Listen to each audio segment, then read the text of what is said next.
Halo sahabat pecinta film India, ketemu lagi dengan channel Mandalika Film. Di konten kali ini saya akan menceritakan alur dari film yang berjudul Isaakzadeh. Film ini diperankan oleh aktor tampan India Arjun Kapoor yang berperan sebagai Parma Chauhan, dipasangkan dengan aktris cantik berbakat Parineeti Chopra sebagai Zoya Qureshi. Parma terlahir di keluarga Hindu. Dia adalah cucu dari Surya Chauhan. Surya sering memarahi Parma karena dianggap sebagai anak tak berguna dari menantu perempuannya yang janda bernama Parvati. Dan ini membuat Parma berusaha membuktikan dirinya layak. Sedangkan Zoya adalah gadis muslim yang taat. Dari 4 bersaudara, Zoya adalah anak perempuan satu-satunya yang memiliki karakter ceria, pemarah dan pemberani. Dia ingin terjun ke dunia politik seperti ayahnya. Tetapi mimpi ini terus-menerus ditertawakan oleh keluarganya karena dia seorang wanita. Keluarga Parma dan Zoya juga tak akur karena sama-sama mencalonkan diri sebagai kepala daerah di lingkungan mereka. Cekcok politik dan agama pun menjadi satu. Bagaimana kelanjutan ceritanya? Yuk simak video ini sampai selesai. Namun sebelum itu jangan lupa subscribe untuk sama-sama kita bangun channel ini.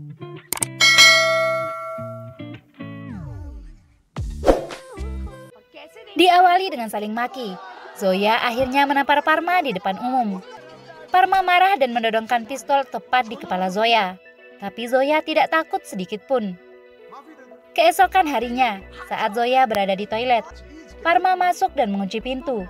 Dia mulai menggoda Zoya dan meminta maaf atas perlakuannya. Zoya akan memaafkan jika Parma datang meminta maaf ke rumahnya.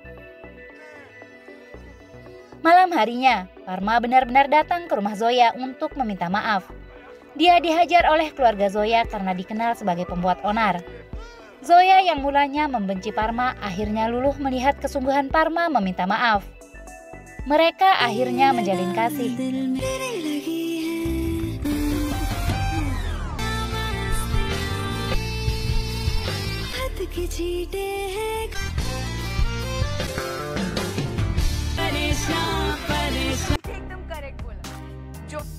Parma meminta Zoya menikah dengannya, namun Zoya menolak kecuali Parma mau masuk Islam. Zoya mengatakan tak mau masuk neraka karena menikahi pria kafir. Parma setuju karena ia mengaku sangat mencintai Zoya. Keduanya akhirnya menikah diam-diam dengan cara Muslim dan tradisi Hindu. Setelah menikah, Zoya dan Parma menghabiskan malam pertama mereka di sebuah gerbong kereta yang usang. Cinta mereka begitu menggebu-gebu dan Zoya sangat bahagia. Sayangnya, kebahagiaan Zoya seketika lenyap saat Parma mendadak mengaku jika ia hanya memanfaatkan Zoya serta tidak pernah mencintainya. Dia juga ingin balas dendam atas tamparan Zoya waktu itu. Dengan seenaknya, Parma meninggalkan Zoya sambil mengejeknya yang sudah tertipu cinta palsu. Merasa marah, Zoya menodongkan pistol ke Parma dan menembaknya. Namun sekali lagi Parma tertawa. Ia menunjukkan jika pistol di tangan Zoya kosong tanpa peluru.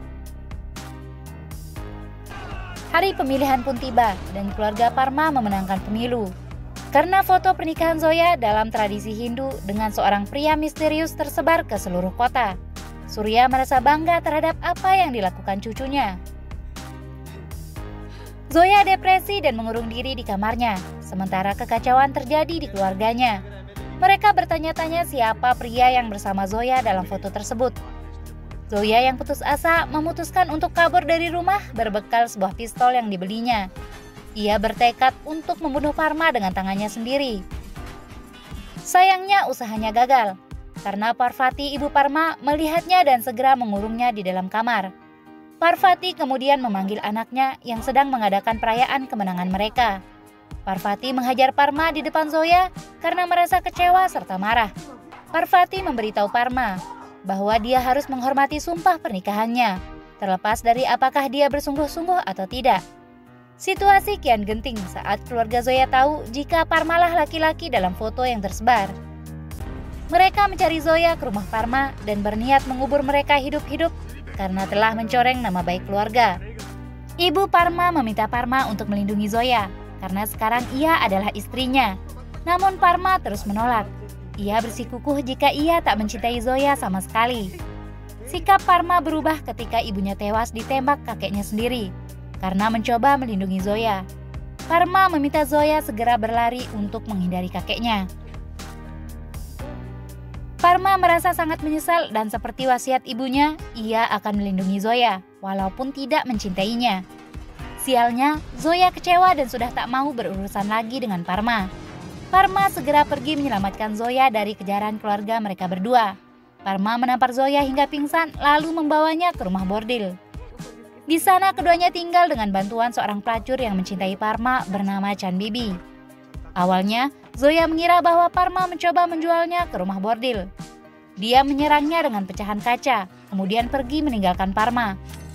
Anak buah Surya Chauhan yang merupakan sahabat Parma melihat Zoya kemudian mengejarnya.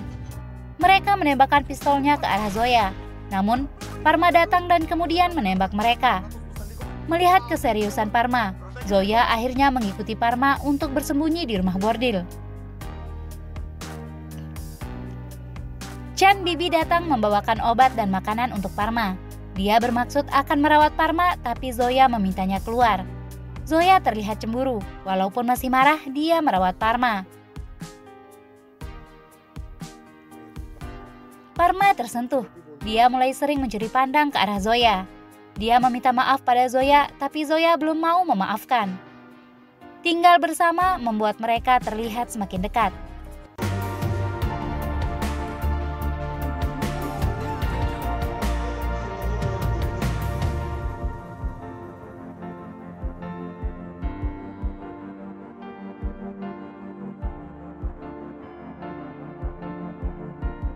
Satu waktu, Zoya belajar menari dengan Chan Bibi. Parma datang dan membawa Zoya pergi. Parma tidak suka melihat Zoya menari seperti pelacur. Parma kembali meminta maaf dan mengatakan dia sungguh mencintai Zoya. Zoya akhirnya luluh dan memaafkan Parma. Parma mengatakan akan menikahi Zoya di masjid, tapi Zoya tidak lagi mempermasalahkan keyakinan mereka.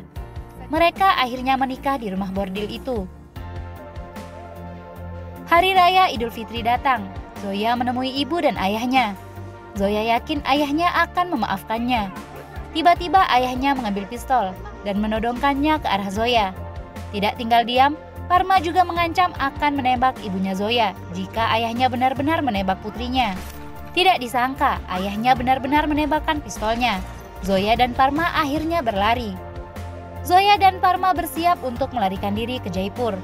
Tetapi ketika Parma meninggalkan bis untuk membeli air, pengejar mereka melihatnya dan menangkap Zoya. Zoya membebaskan diri saat Parma berjuang mati-matian untuk menyelamatkannya. Mereka dipertemukan kembali. Kedua keluarga mereka akhirnya bersatu untuk menemukan Zoya dan Parma, kemudian membunuhnya. Mereka memutuskan bahwa pernikahan Parma dan Zoya adalah ancaman bagi komunitas agama dan karir politik masing-masing. Keberadaan Zoya dan Parma akhirnya diketahui keluarga mereka. Pasangan ini lari dan mereka terlibat baku tembak. Dengan hanya beberapa peluru yang tersisa, Zoya menyadari bahwa mereka akan kalah. Dia meminta Parma untuk menembaknya, sehingga cinta mereka bisa menang dan mereka bisa mati dalam kemenangan cinta mereka. Mereka menembak satu sama lain sambil tersenyum. Film ini berakhir dengan kematian pasangan ini. Dan pesan di layar yang menjelaskan bagaimana ribuan kekasih seperti mereka terbunuh setiap tahun hanya karena jatuh cinta di luar kasta dan agama mereka. Sekian dan terima kasih. Jika kalian suka video ini, jangan lupa subscribe dan sampai jumpa di film selanjutnya.